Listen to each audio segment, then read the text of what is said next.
obviously a lot of wealth is made sort of in the bear market, right? You're getting in at premium prices. So I bought Solana at $17 US.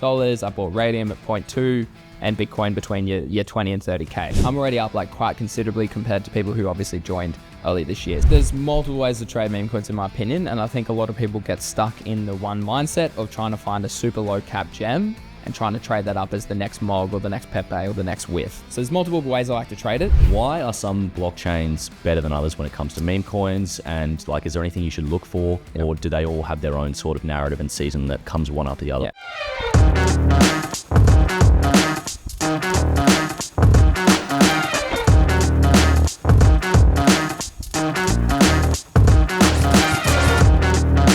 Alrighty guys, welcome back to another episode of Tapping Into Crypto. We've got another special one today. We're joined by a prominent crypto educator and even more importantly, Brizzy local, Sam Green, aka Greeny. Greeny, welcome to the show. Thanks for having me, Ted. Appreciate to be here. And even more shocking news, we have another special guest. Turn it up now. Here. We are joined by my co-host Tommy Honan. 2 in a row. Like I told you, be careful what you wish for, right? Now I've been on 2 episodes in a row. Yeah. 3 in a row next week? Question mark? Let's see. I wouldn't rule it out, but yeah, mate, it's good to see. If my voice can keep going between now and next week, we'll see how we go. We'll unpack Pretty that. Scratchy today after ACC, but look. We will unpack that in just a sec. But proof of work. I call that proof of work. That's it. That's it. We've got a jam-packed episode. We're gonna try and pick Greeny's brain as much as we can, covering trading strategies, trends in crypto, with a bit of a focus on meme coins. But first, let's recap what was a huge weekend. So for anyone that doesn't know, Tommy, Pav, and myself and Greeny were down in Sydney over the weekend for the annual Australian Crypto Convention. I got to say, I've been to 3 now. This was by far the best. You know, it was great. You know, Bitcoin's absolutely flying. There was the most people we've had by far, I would say.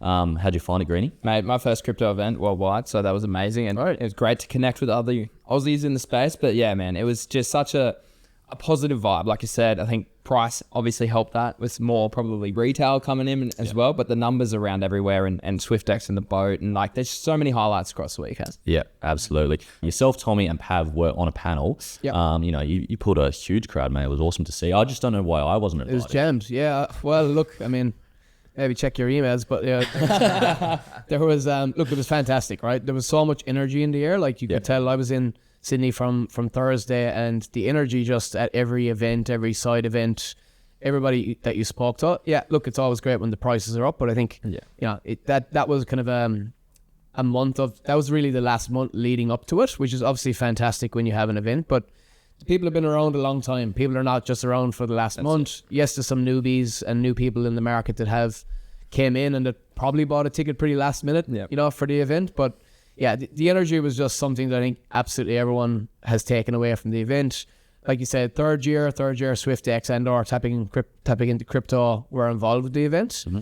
It was polished. Yeah, that's probably one of the things that I said to Dave. Like it just, everything ran really smoothly. Everything from sound, picture, audio, like the audio, the event space, the way people got around the event in terms of like the layout was just really standout. And that was probably my main takeaway from it. Really high quality people, speakers, and a lot of insights I think taken from the people that were attending. For sure. And it's a bull market when you're seeing activations like a swimming tank and sports cars. Yeah. And the guys did a great job. That was I did not expect to see that. Yeah, no, that was cool. Way extend, wasn't it? Yes, Wex, yes. But Greeny, you were on a panel, and talk us through it, because you were basically debating with a crypto billionaire, or tell us a bit about that. Yeah, so Evan Luthra, so quite a famous angel investor, is how he would describe himself. Quite early to tech, sold a lot of apps when he was 17, and now is pretty much a billionaire across crypto, property, that sort of stuff. But yeah, no, went one-on-one with him in a debate, HODL versus day trading. So that was really insightful for a lot of people, I think, because at the end of the day, I like both strategies. That's how I have created my wealth. But it was a great conversation to see a very different side of crypto, right? Because I know I don't have any sort of contacts at that sort of level. So to really unpack what he's thinking about, his mindset, it was really special. Yeah, no, awesome. And then we got to call out the SwiftX yacht party and drone show that was in the sky at Sydney Harbour. Like, absolutely incredible. That was my first live drone show. And I know we're not the first, drone show in Australia, but my God, it looked good, didn't it? Well, it'd be the first crypto, like super yacht party of that magnitude. Like we're talking about up to 700 people on a boat cruise for 4 hours across the most iconic landmarks and harbour in the world, realistically. And then obviously a crypto themed drone show, which was the first. I can't remember a crypto themed drone show in Australia before. First one in Australia. I think second one potentially in history, but don't quote me on that. That's coming from Dave. History. He went with the history line. Yeah, that's big time. Yeah, big call. But. No, it was fantastic. I mean, the energy was palpable on the board for the whole night. Yeah. Everyone had a great time. I haven't had any negative feedback on it, and outside of maybe we can do another one soon. I think that's what everybody else was saying, and it went off really well. And congratulations to the guys at ACC for coming together and bringing their brand in the sky, as well as SwiftX. It was really a proud moment for us, people at SwiftX, and our founders and our executives, leadership team, down to everybody that was attending. It was felt like a bit of a moment in time. So it was really good. And once we get like a polished video, we'll make sure to put that on Taverny Crypto socials, SwiftX socials. I took a video myself, but I watched it back and I could barely listen to myself just screaming and yelling, and then I was off center, so it's horrible. So we'll wait for Daniel, our producer. Daniel fix that up. Yeah, absolutely. But let's get into it. So, Greeny, first time on the show, we typically ask this question to all our guests. So, what was your first crypto purchase, and do you still have it now? Bought Litecoin all the way back in 2016. Your classic story of Bitcoin was worth too much. And I was like, okay, I'll get a little bit more because Litecoin's worth a little bit less. Lighter. It's lighter. Yeah, right? It is lighter as well, fundamentally. But no, I actually do not own it anymore, and I probably haven't owned Litecoin since 2017. So. Yeah, well, you're a big meme coin investor. Litecoin, I think, now identifies as a meme coin, according to their Twitter. So I don't know, maybe it's time to start looking at it again. But look, we want to get into some questions about the market. But before we do that, can you tell us a little bit about your journey in crypto and where you are today? Yeah, absolutely. So I joined crypto way back, as I said before, in 2016. So it's my third cycle. I've been around a long time, had lots of fails, lots of mistakes, a few successes along the way. And essentially, I just have I've grown the Greeny brand essentially more so this cycle, obviously starting mainly on Twitter, and then growing that to YouTube probably at the end of last year. But my own trading journey, I ran up a lot of money on both the previous two cycles, but failed to take profits, as a lot of people do, because you get so caught up in everything, right? It's the hardest part. It is the hardest part, and that's what I try to do. I try to educate people so that they don't make the same mistakes as myself. But yeah, I've managed to turn 5K into about $1 million over the past sort of year and a half at the moment. So hopefully I can keep crushing into 2025 as long as the bull market stays around. Mate, that's incredible. You just love to hear those stories about, the whole rags to riches type story, the underdog story, really. That's it. It is, right? I remember we caught up on a call, probably 18 months ago. It was around that time. We were talking about, you were like, I want to get into industry deeper. Like, we just had a good chat and it was a good intro point. We kind of feel like we've gone full circle since then. And that's been a great success story. Congratulations. Thanks very much on the journey, man. Yeah. So can you describe to us what your sort of strategy is? Like how you got from 5K to $1 million? Yeah. Are you more of a TA guy? Are you into fundamentals? Like how do you find trends and that sort of thing? Yeah, great question. I suppose it's a range of all different trading strategies. So I've learned to trade over the past 7 years or so leading up to last year. And obviously a lot of wealth is made sort of in the bear market, right? You're getting in at premium prices. So I bought Solana at $17. I bought Radium at 0.2 and Bitcoin between your 20 and 30K. So like I'm already up like quite considerably compared to people who obviously joined early this year. So that's my first approach, was getting in early there. I then was obviously using liquidity as the market started to pick up towards the end of last year. I traded a lot of ordinals, traded a lot of Sol NFTs, started to make some big trades there. Then obviously meme coins started to thrive from about mid-year last year. Mm-hmm. And that's where I started to really tap in both on Ethereum. Then Solana season has really been kicking off for about a year now. So that's where I've really transformed those sort of 10K bets or 100K bets now into larger sums. So yeah. Awesome. That's I think it's probably something that, again, it's probably a weakness in my own strategy. Like, it's just not probably been around for a while and kind of been burnt by the those trending assets at the time. And I always talk about like my own trading strategies. I talked about it at the conference as well, of using those as trading tools as opposed to getting like attached to them long term, because we've seen what happens with a lot of the memes, a lot of those assets, even some of the NFT projects. A few questions we got through over the weekend was around, do we think NFTs are coming back, and things like that. it's I think there's a lot of opportunity in that space, and to your point, we're kind of still in the bear market for NFTs. Yes. And that's kind of one of the, like, I don't know if we'd call it an insight just yet, because obviously we haven't seen anything move, but I think it's a key area that people are going to be watching now. Is there floors to be swept? Yeah. NFTs, and what's going to happen there next is a key one. What are your thoughts on that? Well, I think we won't ever see the pure degeneracy of NFTs like we saw in 2021 to 2022. That was just an untapped market that was fresh. It was new. It was exciting. Yeah. So many people making money on the apes, on obviously derivatives as well. And so the focus was very much on Ethereum last cycle. So this cycle being very much more of a Solana focus, but more than that, across multiple blockchains. We're seeing Base Season, we've seen Sui pop off, we've seen AVAX pop off this week. So it's really hard for the liquidity and the attention to focus again, probably specifically on NFTs.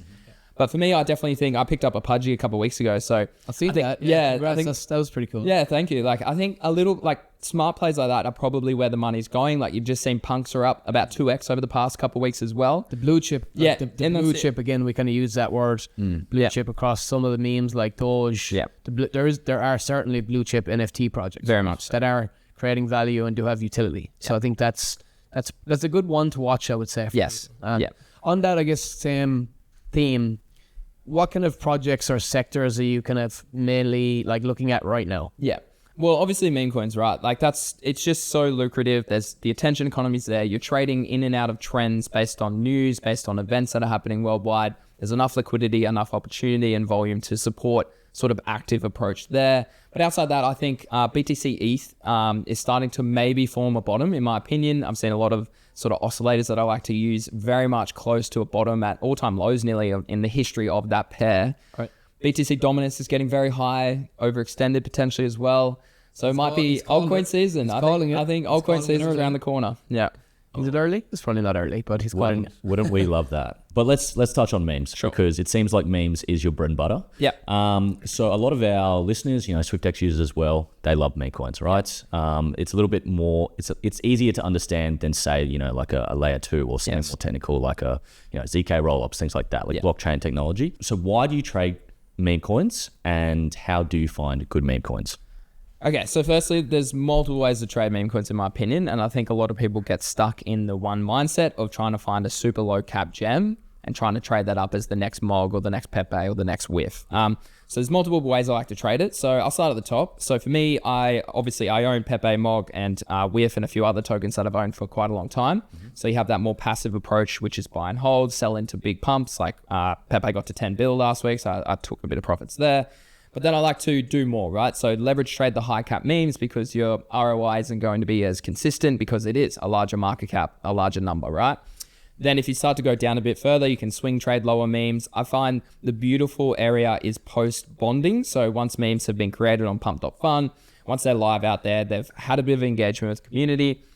And what you're looking for is that 500K to sort of even 30 mil range. And you're trying to trade those ones up to that 100 mil or 500 mil range. We've seen FWOG, we've seen a lot of these sort of tokens go quite aggressively from that low cap range. So you can do that. But more recently, me and my trading group, we've added some indicators like Twitter trackers, meme coin bots, volume tools into my server so that you can use that up on a screen and you can all trade together with the new pairs, right? And so what you're trying to find is the tokenized news events, or an influencer tweets this, or Elon Musk says something like this. And if you watch like pump.fun, you'll see that these tickers come out straight away. Now, obviously there's so many, so you always want to do your security and safety as well. So I also elaborate in that department. So you dive on, you double check how many top holders there are, who's actually holding it, which influencers are maybe talking about it, and you can sort of unpack whether it was bundled or whether there's insiders in that particular meme coin too. So there's always a lot that goes into it, and technically a lot of people still say it's gambling, but it's educated, calculated risk with all these tools that we like to use. It's just a different DD assessment process. Like memes are like one of those categories that we're not expecting a lot of them to change the world, but that doesn't mean you can't see opportunity within them. So I think people always say that they have their moment in the sun, like it's a cultural play. So I think that seems to be what you're kind of tagging on. So it's like, what's hot right now? Yeah. What's the culture that's kicking off here? Some of them obviously have a limited upside as well, and then it ends. And And that's when people you're capturing attention, right? Yeah. And things like Pepe, Mog, Bonk, Doge, right? They've maintained attention for a long enough time that they're now regarded as established altcoins, and you could classify them as that. It's about trying to find those next ones. So just on that, like you talked about Pepe, Bonk, with like, if I'm a newbie to crypto and I'm seeing these meme coins and I see that they intentionally don't really have any utility behind them. I know, Shiba and Bonk are trying to build that, but if I'm just looking at them on face value, why would I choose like Bonk over Pepe or Bonk over WIF? Like, is it fundamentals like community? So you look at their Twitter followers, or what do you look for in that space? Yeah, so much, right? Like you said, Bonk are building out a really big sort of brand, right? In terms of utility, they connect a lot with the Web 2 space as well. Yep. But then obviously you have Pepe, which is like just one of the most well-known memes worldwide. So people are always going to flood there, right? So it's all about understanding the trends in that capacity. It's diving into the holders as well. Is it equally distributed? Or do big whales have big clips? And we've seen over the past few weeks, Ticker Bitcoin, SBX, Giga as well, massive meme coins, part of Murad's meme coin list. All of them have really seen struggles with liquidity when whales want to take profit. So things like that definitely need to come into your thesis. But we are experiencing a little bit of a dump in the market, or a correction, let's call it. So we might see some good opportunities over the next couple of days or weeks in some of these memes. Would that be something that would you just completely not invest in that asset if that was the case, or is it just another like data point for consideration? It's a good data point for consideration, but as a trader, my philosophy is if I can out-trade these people or sell before these people, that's how you make your money. That's how you do it. And you touched on blockchains before. So you said like ETH memes were running, and then all of a sudden Solana season happened. Like, why are some blockchains better than others when it comes to meme coins? And like, is there anything you should look for, or do they all have their own sort of narrative and season that comes one after the other? Yeah, great question. This cycle has been very much an all blockchain cycle. We've seen Sui hit all-time highs. We've seen Say sort of had a run up last year. Celestia, AVAX also had a bit of a season last year. Base is huge again now. And I think it's really important that if you have time, spend time doing the things that you're good at or that you want to be good at. But I think there's opportunity across the market. And at the end of the day, it's about creating a supportive community. And that's what I've done. And you can all kind of trade together and then take experience from other people in the space. And I know that I have a lot of connections now in the base space. So I use their knowledge. And then I'm more focused in the Solana space. But to answer your question, it's all about understanding where the liquidity and the volume is, and where the opportunity is, and where the attention is. And that's very, very much Solana this cycle, right? Yep. But that doesn't negate the opportunities that are on Base or on Ethereum, or obviously even on Sui meme coins as well. I think we've got a lot more traction to come in Base. I think obviously Base is relatively new. They've got the Coinbase affiliation. Yes. I think that's a huge opportunity area. Personally, I think that's a huge opportunity area in the next kind of 6 to 12 months. Yeah, no, I'd back that as well. Yeah, for sure. It's interesting though, because Base is obviously a layer 2 on top of Ethereum. Like, why haven't we seen the same amount of traction on the likes of Arbitrum, Optimism, that sort of had a big head start, but really haven't seen the same amount of activity in terms of meme coins, that is? Yeah, that's a good question. Yeah, I'm not sure. Like, I think just Base is easier. It has that massive brand, right, that's attached to Coinbase itself. They have a revenue model that they don't require on the fees as well, might be a thing. Yeah, so things like that. Accessibility as well, right? Yeah. Like, I haven't used the Base blockchain myself, but I know like Coinbase are likely, allowing their users to access it easily. So it's free transactions. Yes, cheap, right? Yeah. So these kind of things are all super important when you're clipping, when you're trading. Yeah. Okay, coming back to a crypto beginner. So how would you explain to a crypto beginner why they should hold or have some exposure to a meme coin as opposed to, or on top of, your crypto blue chips, Bitcoin, ETH, Solana, potentially some other categories? We talk about RWAs, we talk about AI, we talk about gaming. Like, why meme coins? Like, where does the utility and the value really come down to? It comes down to probably capturing that attention, right? It's a fair opportunity. So a lot of these altcoins, right, whilst you can ride them low like I've done from last year, now it's harder to see those sort of 10x or 20x's on like Solana, for example, right? So what you're getting into is more of a fair approach, right? You see all of these altcoins, when they drop, they have vested periods. You have these angel investors that can get in so early, and their evaluations are far lower than where retail starts to buy in on some of these top altcoins, right? So meme coins being a fresh market gives anybody a chance, in particular, like we've just spoken about, with Base and Solana being a lot cheaper. Someone with $100 can easily get in on some of these meme coin trends and capture those sort of price go up. Yeah. Now, at the end of the day, I still hodl a lot of Bitcoin and Solana, and I often rotate my meme coin profits into those two specifically. I actually did swap a bit of my Solana BTC to Ethereum more recently as well, because as we said before, it's starting to look quite bottomed, and we are starting to see Ethereum pick up again, a bit of traction. So it's just more of an active approach across the market, right? And trying to capture where liquidity is going, where attention's going to go, and being there first, and then taking profits once more people start to join. Yeah. And I covered that with Pav on the panel on the weekend as well, like just my strategy in terms of meme coins, and it's really about using them as trading tools to acquire more of the long-term holds that I want. So like your Bitcoins, your Ethereums, your Solanas. I think that's one of the questions I did have for you as well, is like, what do you usually take profits from meme coins into fiat, or do you go into those assets, or a bit of a blended approach? Yeah, so good question, because a lot of people always ask that too. So I rotate my profits back into the blockchain that I'm trading on initially. Right. And then as of like last week, Solana hit 260-ish US dollars. And so for me, I actually de-risked 10% of my whole portfolio because I was in quite early. So it's about, taking it from your active wallet. Bills to pay. And you got bills to pay, you got life to live, you got things like that to do. So for me, I was like, okay, I'd like to send some Solana or Bitcoin back to my wallets, my cold storage, right? Because then that way I know I'm not going to actively use that to trade. Yeah, no, that's fair. And anything in the staking realm? Do you do any of that stuff? I think it's a bit late now, but I definitely would love to. Obviously, the Australian and staking is an interesting sort of conversation, you could call it now. But I know a lot of people who have staked Solana for over a long period of time and generating about 5 to 8% APY. Yep. That's an easy way to accumulate more wealth as well. Yeah, it's great. The best part about it is you're actually acquiring more of the asset as well. So as the market prices increase, gives you that double upside almost. Yeah, that's awesome. Before we dive into a meme-focused rapid-fire segment, I do want to ask you, what do you think the next 6 to 12 months looks like for the crypto market in general, and then touching on meme coins as well? I think a lot comes into it around what Trump's going to do. So what does he say when he comes to crypto next year once he's inaugurated? So once he's in the office, is he going to be fully bullish that like the government's going to buy more? They're going to deregulate the space so that Coinbase might even drop a base token, those sorts of things. So there's a lot to unpack in that space from a very worldwide macroeconomics perspective. But for me, I've very much been in the camp that we've been front running a lot of things this cycle. We've went to a new all-time high pre-halving, first time in history that we've done that. We've obviously front run this sort of breakout now as well. And traditionally, bull markets last post-halving around 540-ish days. So in theory, that would put it in September next year for an all-time high. But as I said before, we're front-running quite a lot with the ETF demand, with Trump coming in.